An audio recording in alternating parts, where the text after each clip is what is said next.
Hi viewers, Goa ఈ పేరు వినగానే మనకు వచ్చేసి పర్యాటకమే గుర్తొస్తుంది. దానికి తోడు వచ్చేసి కాస్మోపాలిటన్ కల్చర్ గుర్తొస్తుంది. దానికి తోడు అసలు వరల్డ్లో ఎక్కడా లేనటువంటి డెవలప్మెంట్, మోడరైజేషన్, పబ్బులు ఇంకా చెప్పాలన్నప్పుడు బెట్టింగ్ రిలేటెడ్ ఉంటే చూశారు, లైక్ ఇవన్నీ కూడా గుర్తొస్తాయి. అటువంటి చోట కూడా దండోచా జాతర అని చెప్పేసి ఈ గిరిజనులకు సంబంధించి అనుకోవచ్చు, లేదన్నప్పుడు అక్కడ ఉండే సాంప్రదాయకమైనటువంటి వాళ్ళంతా ఫాలో అయ్యే కల్చర్ టైప్ అనుకోవచ్చు. శ్రీదేవి లైరా అని చెప్పేసి అమ్మవారి మందిరం, పార్వతీదేవి శక్తి స్వరూపంగా భావిస్తారు. ఎవ్రీ ఇయర్ ఈ సమయంలో 5 రోజుల పాటు ఈ ఉత్సవాలు నిర్వహిస్తారు. ఫాస్టింగ్లో ఉన్న వాళ్ళు అక్కడే ఉండి ఆ జాతరలో పాల్గొంటూ అక్కడే నిద్రిస్తూ ఉండటం, లైక్ ఎలాగంటే ఇంక ఎక్స్ట్రాడినరీ అన్న వేళ. ఇక చివరి రోజు అన్నప్పుడు అనుకోవచ్చు, ఈ రోజు అన్నట్టు. అండ్ నిన్న మిడ్ నైట్ వచ్చేసి ఏంటంటే ఇక మొత్తం నిప్పులు ఉంటాయి, నిప్పుల మీద వచ్చేసి నడవాలన్నట్టు. అంటే మంటలు కాకుండా ఏం చెప్పాలి, అవి బొగ్గులు మండిస్తా అంటారు చూసారు, లైక్ ఆ వేళ నిప్పుల మీద నడిచారా అంటారు.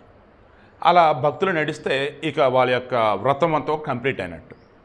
నిన్న ఏమైంది, ఈ శ్రీదేవి లైరా ఆలయం వచ్చేసి చూసుకుంటూ ఉన్నప్పుడు ఆ ఆలయానికి వచ్చే ప్రెమిసెస్ కానీ అవన్నీ చుట్టుపక్కల కొండ ప్రాంతాలు లైక్ అలా ఉంటుంది. గోవా అంటేనే అది కదా, దగ్గరగా 40 నుంచి 50,000 పైగా వచ్చారంట. ఈ గోవా సీఎం ప్రమోద్ సావంత్ చెప్పిన దాని ప్రకారం కూడా మేము పకడ్బందీ చర్యలు తీసుకున్నాం, బట్ ఇలా ఎలా జరిగిందో మాకు అర్థం కావట్లేదు అంటున్నాడు. అంటే మీకు అర్థమవుతుందా, మొన్న పహల్గామ్ దాడిలో 26 మంది చనిపోతే అందులో 25 మంది హిందువులు, దారుణంగా హిందువులా కాదని అడిగి మరీ చంపారు. నేను సింహాచలం గోడకులోని ఘటనలో 7-8 మంది చనిపోయినారు, అంతా హిందువులు. ఈరోజు ఇక్కడ అమ్మవారి ఆలయం దగ్గర సిర్గామ, నార్త్ గోవా ఏరియాది సిర్గామ అంటారు. అక్కడ ఈ అమ్మవారి ఆలయానికి సంబంధించి అంగరంగ వైభవంగా జాతర నిర్వహిస్తూ ఉంటే దండోచా జాతర అకస్మాత్తుగా తొక్కిసాట ఎలా, ఒకసారి ఆలోచించండి. ఎక్కడో ఏదో తేడా కొడుతుంది. సింహాచలం ఏమలేమంటే నో డౌట్ అక్కడ వచ్చేసి ఖచ్చితంగా అధికారులు, కాంట్రాక్టర్లు, ఈఓలు వీళ్ళందరి యొక్క అలసత్వం, అదేవిధంగా అవినీతి అనేది ఇక్కడ ఉంది. అండ్ ఇక్కడ నిన్న ఆలయం కానీ మన పహల్గామ్ కానీ చూసుకుంటూ ఉన్నప్పుడు మొత్తానికి ఎక్కడేదో తేడా కొడుతుంది. నిన్న ఈ సిర్గామ్, ఈ అమ్మవారికి సంబంధించి శ్రీదేవి లైరా అమ్మవారికి సంబంధించిన జాతర ఏదైతే జరుగుతుంది, దండోచా జాతర, తొక్కిసాటి జరగడానికి ఖచ్చితంగా మతోన్మాద శక్తులు ఏవో వెనకాల నుంచి తోసారని అనుకుంటున్నా. ఐఎమ్ షూర్ అండి. అసలు ఆ సమయంలో తొక్కిసలాట ఏంటి, అండ్ ఆ సమయంలో నిప్పుల గుండెలో నడవటానికి తోసుకునేది ఏంటండి, అసలు లాజిక్ అర్థమవుతుందా మీకు? దేవుడు నిజంగా హెచ్చరిస్తూ ఉన్నాడు, హిందువులారా, సనాతన ధర్మాన్ని ఫాలో అవుతున్న భక్తులారా, మీ మధ్య మీ చుట్టూతోనే మతోన్మాద శక్తులు ఉన్నాయి. మిమ్మల్ని మీ మధ్య చిచ్చు పెట్టే విధంగా, మీ మతం మీద మీ విశ్వాసాలు కోల్పోయే విధంగా, మీ నమ్మకాన్ని తొలగించే విధంగా అవి మిమ్మల్ని లేనిపోయినటువంటి ట్రాప్లోకి లాగుతాయి. దయచేసి జాగ్రత్త అని చెప్పి చెప్తున్నాడు.